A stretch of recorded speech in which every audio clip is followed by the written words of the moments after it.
श्रीमती इंदिरा मीना, यहाँ उपस्थित डॉक्टर पवन शर्मा एवं श्रीमती मनीषा मैडम एवं हमारे छात्र संघ की वर्तमान में अध्यक्ष, आप सभी का यहाँ पे स्वागत है।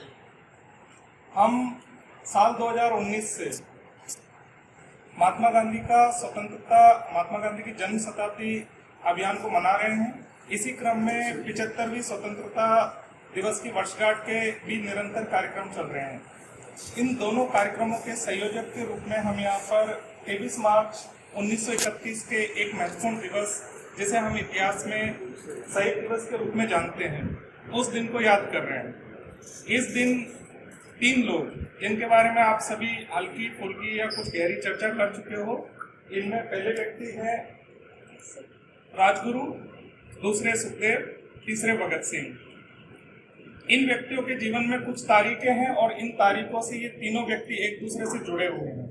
एक एक करके हम तीनों के बारे में समझते हैं। फिर कुछ तारीखें हैं, उन तारीखों से हम इन सबके व्यक्तित्व और इनकी घटनाओं से रूबरू होने का प्रयास करेंगे। सबसे पहले हम बात करेंगे राजगुरु के बारे में। आप सभी बात कर चुके हो, इसलिए इनके बारे में हम कम चर्चा करेंगे। जैसे आपने बताया कि राजगुरु का जन्म 1908 में हुआ। राजगुरु का जन्म पूना में एक खेड़ा गांव में वहां हुआ। इसके बाद इन्होंने अपनी पढ़ाई प्रारंभिक स्कूलिंग पूना जिले में करी। उसके बाद ये वाराणसी भी गए। स्वतंत्रता एवं क्रांतिकारी के विचारों से ये निरंतर प्रभावित रहे। हमारे देश में क्रांतिकारियों का एक सर्वोच्च संगठन रहा है, जिसका नाम आप सभी ने बीच में कुछ लिया। उसका नाम था HRSA। सबसे बड़ा क्रांतिकारी संगठन था हिंदुस्तान के आंदोलन में, स्वतंत्रता आंदोलन में। इसकी विभिन्न शाखाएं रही। इसका पूरा नाम था हिंदुस्तान सोशलिस्ट रिपब्लिक एसोसिएशन। इस संगठन से ये तीनों जुड़े हुए थे। इन तीनों का आपस में जुड़ाव ही ये संगठन था। इसी क्रम में राजगुरु भी इस संगठन से जुड़े और राजगुरु के जीवन की 3 महत्वपूर्ण डेट आती है, जो भगत सिंह और सुखदेव तीनों के जीवन की आएगी। पहली डेट आती है 17 दिसंबर 1928। क्या हुआ हम चर्चा करेंगे थोड़ी देर में। दूसरी डेट आती है 8 अप्रैल 1929। क्या हुआ उसकी भी चर्चा करेंगे। तीसरी डेट आती है, डेट नहीं दिन बोलेंगे, तो वो आते हैं 64 दिन। वो तीनों के जीवन में आते हैं वो 64 दिन। उसके बाद एक तारीख ऐसी भी आती है जिस तारीख को आज हम खड़े हैं। उस तारीख को लगभग आज 90 साल हो गए, 23 मार्च 1931। फिर उसके बाद राजगुरु के बाद अगले व्यक्ति आते हैं सुखदेव। सुखदेव का नाम था सुखदेव थापर। ये पंजाब में एक जिला है लुधियाना। लुधियाना जिला में वाल्मीकि समुदाय से ये जुड़े हुए थे। आपने चर्चा करी है ब्राह्मण, ये वाल्मीकि और ये सिख। आप देखिए धर्मनिरपेक्षता या सर्वधर्म सद्भाव किस लेवल पे था इस संगठन में। सुखदेव भी 1907 में जन्मे, 15 मई 1907 में, और इनका जन्म भी उसी पीरियड का 6-7 महीने से ज्यादा का इनके आपस में जन्म में कोई अंतर नहीं है। ये भी सुखदेव लुधियाना में पढ़ाई करने के बाद लाहौर में पढ़ाई करी और इसी क्रम में ये भी इसी संगठन का, जिसका मैंने नाम लिया, हिंदुस्तान रिपब्लिक सोशलिस्ट एसोसिएशन के सदस्य बने और उससे जुड़े। और वापस फिर वही तारीखें, जिन तारीखों की मैं वापस चर्चा कर रहा हूं, 17 दिसंबर 1928, 8 अप्रैल 1929 और फिर 64 दिन और फिर 23 मार्च 1931। इन तारीखों से ये व्यक्ति भी जुड़ जाता है। इसके बाद अगले व्यक्ति आते हैं सरदार भगत सिंह।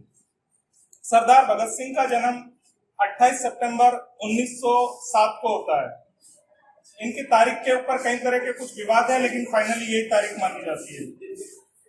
भगत सिंह के दादा सरदार अर्जुन सिंह दयानंद सरस्वती के आर्य समाज सुधार कार्यक्रम से जुड़े हुए थे, इसलिए लोकप्रिय थे एवं सामाजिक कार्यक्रमों से निरंतर समाज के अंदर विभिन्न प्रकार के सकारात्मक परिवर्तनों का संदेश दे रहे थे। इनके चाचा थे सरदार भगत सिंह के सरदार अजीत सिंह। सरदार अजीत सिंह 1905 के बाद से जितने भी क्रांतिकारी मूवमेंट चले पंजाब में और उत्तर भारत में, उन सभी से सरदार अजीत सिंह जुड़े हुए थे। आप एक छोटी छोटी घटनाओं से हम समझने का प्रयास करेंगे कि भगत सिंह कैसे व्यक्ति थे। भगत सिंह जब 1916-17 में लगभग 8-9 साल के थे, तब अपने चाचा अजीत सिंह के साथ खेतों में घूम रहे थे। खेतों में हम देखते हैं कि एक दाना सरसों बोते हैं, एक दाना गेहूं बोते हैं, तो वो अनेकों दानों में परिवर्तित हो जाती है 3-4 महीनों में।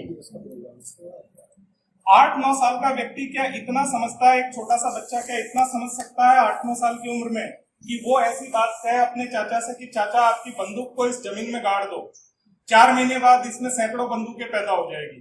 सैकड़ों बंदूकें इसलिए चाहिए कि हमारे जो शासन करता है, जो शोषण करता है, जो अंग्रेज है, जो ब्रिटिश रूल है, विदेशी शासन है, उसको हटाने के लिए हमें ताकत चाहिए। हाथ की ताकत से ज्यादा मशीन और गोले बारूद की ताकत चाहिए। तो आप उस बालक की एक छोटी सी घटना से अंदाजा लगाइए कि वो बालक क्रांति या बदलाव या परिवर्तन के लिए कितना तेजी से आगे बढ़ रहा है, उसका विचार कितना तेजी से बदल रहे हैं। इसी क्रम में एक घटना आती है 13 अप्रैल 1919 की, जलियांवाला बाग हत्याकांड, जिसमें जनरल डायर और जो घटना घटी राधा ने बताया। भगत सिंह वहां मौजूद नहीं थे। भगत सिंह ने ये घटना सुनी और कुछ टाइम बाद वो अपने घर परिवार के लोगों के साथ जलियांवाला बाग विजिट करने के लिए गए। वहां उन्होंने वो सब चीजें आसपास के लोगों से देखी, सुनी और उनके मन में इस घटना से तीव्रतम स्तर पर वेदनाएं प्रकट हुई। इन वेदनाओं से उनके मन में क्रांति बदलाव के प्रति और तीव्रता से विचार आए। इसी क्रम में 1919 से 1922 तक भारत में एक आंदोलन चलता है, गांधी के नेतृत्व में असहयोग्य आंदोलन। सरदार भगत सिंह शुरू में गांधी के हो गए।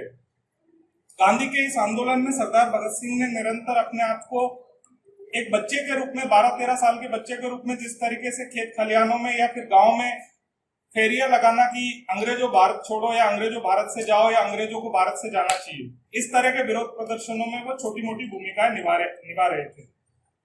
लेकिन 1922 में गांधी के द्वारा एक घटना घटित होती है, चोरी चोरा घटना, जिसमें कुछ पुलिसकर्मियों की भारतीयों के द्वारा हत्या कर दी गई। इस कारण गांधी ने असहयोग्य आंदोलन वापस ले लिया। यहां से भगत सिंह गांधी का रास्ता छोड़ देते हैं, लेकिन फिर देखिएगा कि 4-5 साल बाद भगत सिंह गांधी से बड़े गांधी नजर आते हैं।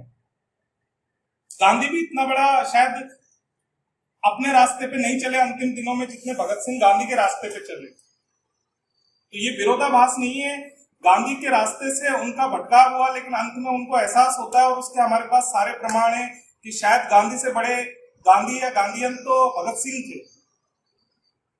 वो मैंने कुछ तारीखों पे बात की, उन्हीं तारीखों से आपको पता चल जाएगा कि क्यों मैं ये बात कह रहा हूं कि क्रांतिकारी होते हुए भी गांधी से बड़े गांधीवाद तो वो है।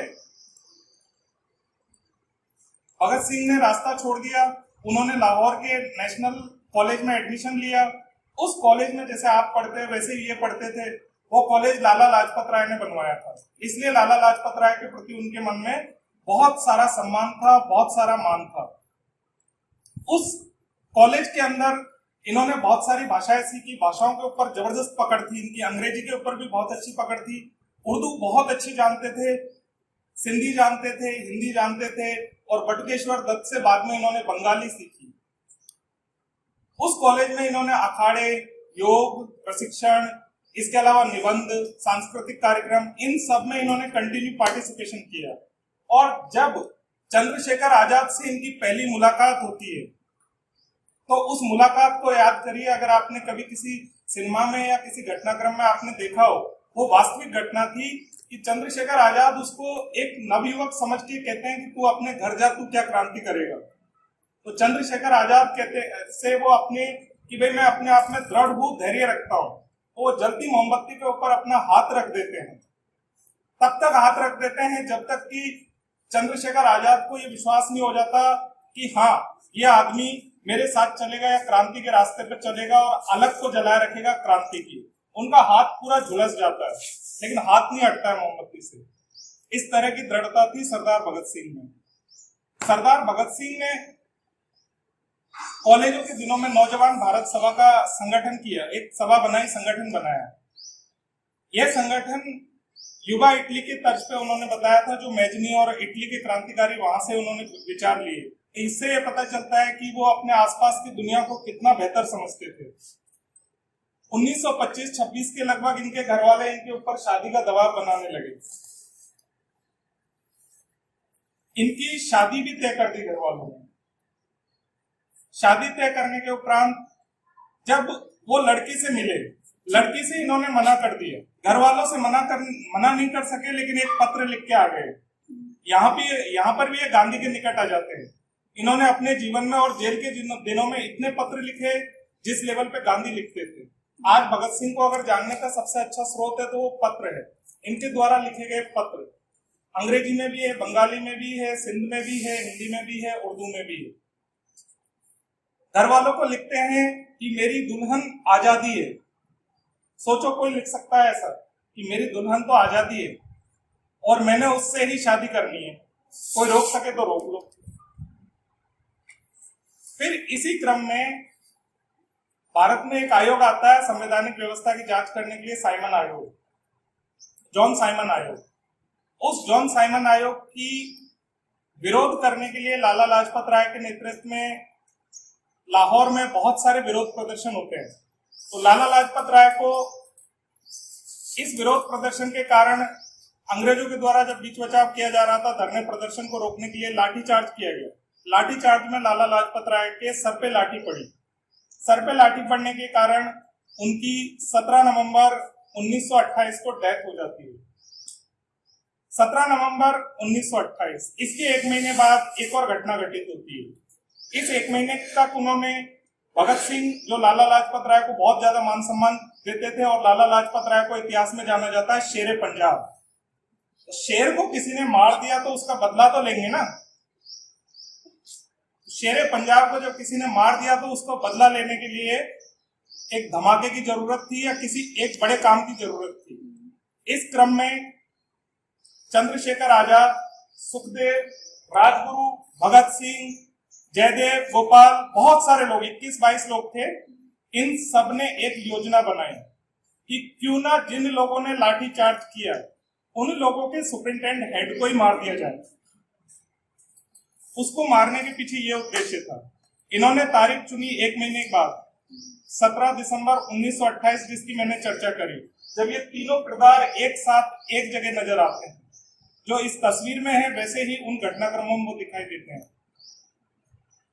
17 दिसंबर 1928 को सोचो आपकी एक कोतवाली है, एक बड़ा थाना है लाहौर का, वहां पर सुपरिंटेंडेंट सैंडर्स आए हुए हैं और इन लोगों ने एक ऐसी प्लानिंग की जैसे हम कोई फिल्म देख रहे हैं।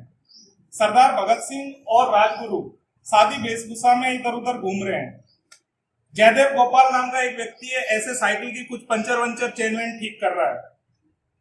यहां से जैसे ये पेड़ दिखाई दे रहा है, इतनी दूर पे चंद्रशेखर आजाद है, वो डीएवी कॉलेज बोलते हैं जिसको, दयानंद एंग्लो वैदिक कॉलेज। उस कॉलेज के बाहर, दीवार के बाहर खड़ा हुआ है कि यहाँ कुछ गड़बड़ होती है तो इनको बचाने के लिए मैं वहां से गोला फेंकूंगा, गोला बारूद।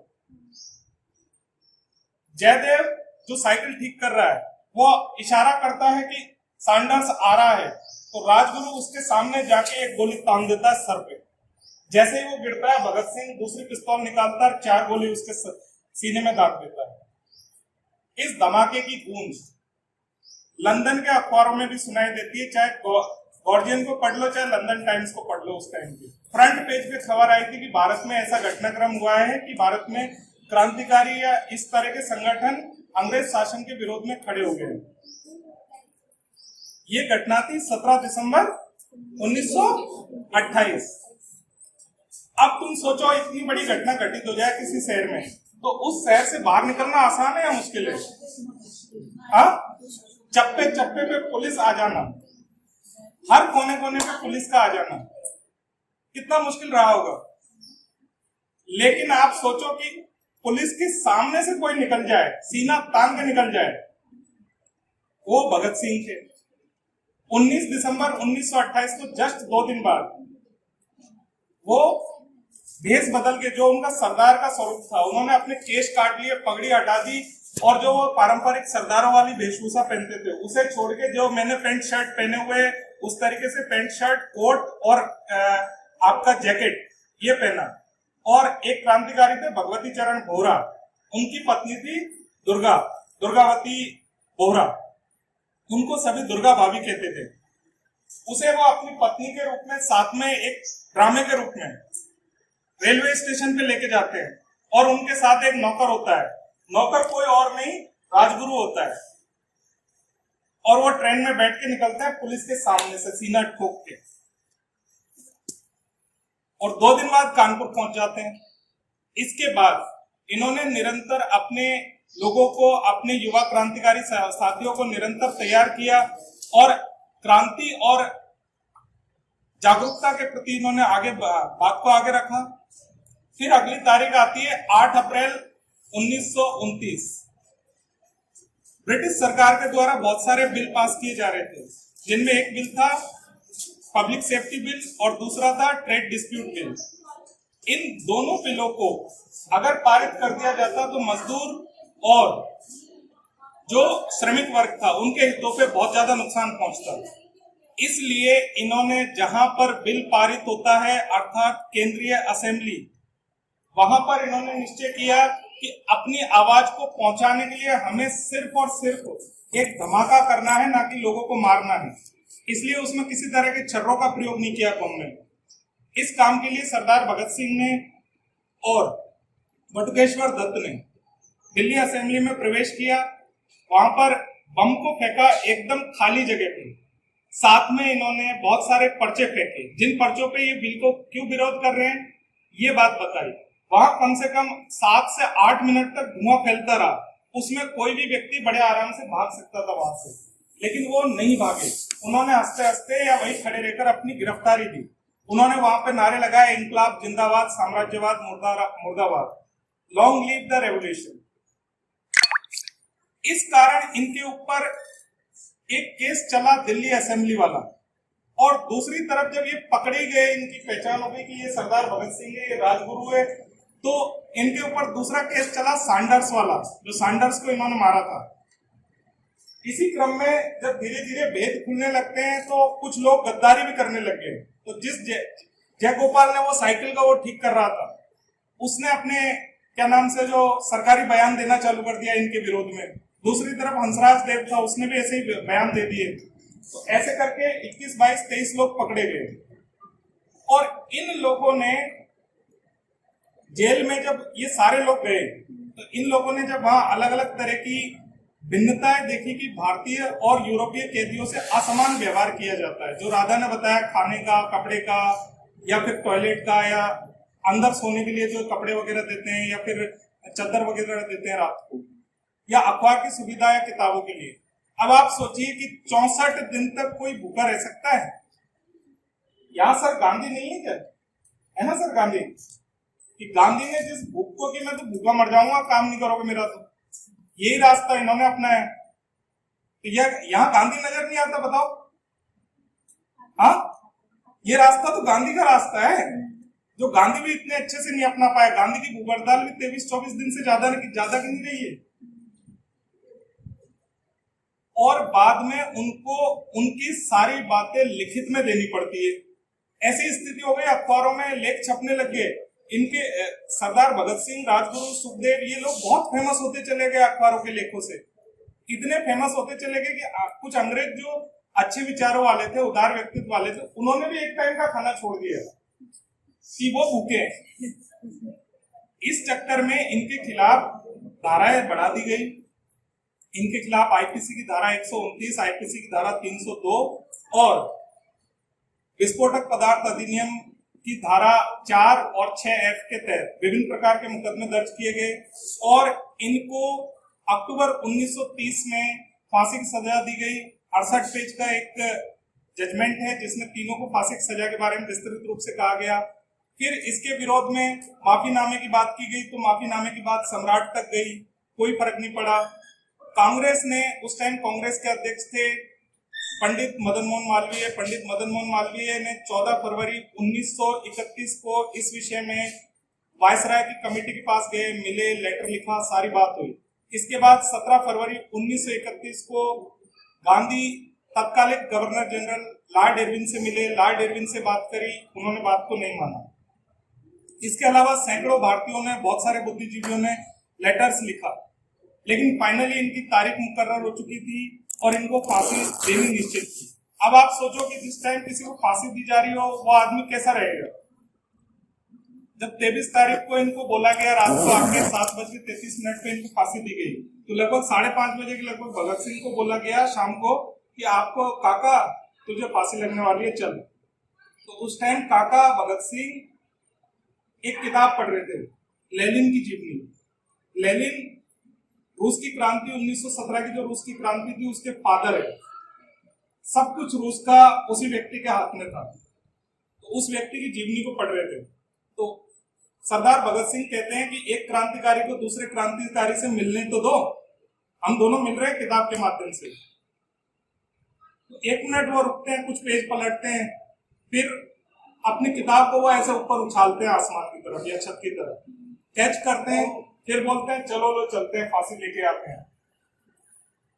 और फिर वास्तव में जो फिल्मों में दिखाते हैं मेरा रंग दे बसंती चोला, वो गाने को गाते हुए झूमते हुए वो लोग गए और अंत में वो सारी बातें आपको पता ही है।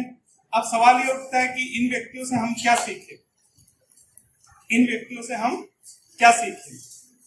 सबसे पहली बात आती है इन व्यक्तियों से सीखने वाली करेज और ब्रेव, कि इनमें अन्याय या पीड़ा के खिलाफ लड़ने का साहस था।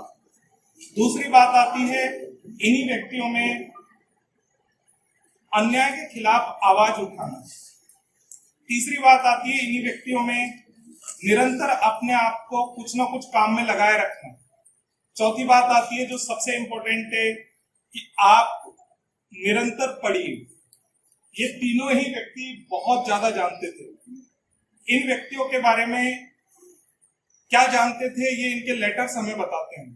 सरदार भगत सिंह ने उसे एक लेटरों का एक ग्रुप कह सकते हैं, लेकिन वो एक बुक ही है आज की तारीख में। इन्होंने लिखा मैं नास्तिक क्यों हूं। इस बुक में ये कैसे हैं, क्या व्यक्ति है, कैसे अंदर से थे, और इनके जो 1924-25 में जो विचार थे 1931 तक आते आते कैसे बदल गए, वो सारी बातें बताई जाती है। मैं उम्मीद करता हूं कि आप लोग इनसे वो सारी चीजें सीखोगे जो आपके जीवन में आगे काम आए, जिसमें महत्वपूर्ण बात यह है कि अन्याय के खिलाफ आपको लड़ना है, अपनी आवाज उठानी है, अपने अंदर बहुत सारे आपको हुनर विकसित करने हैं। Thank you so much.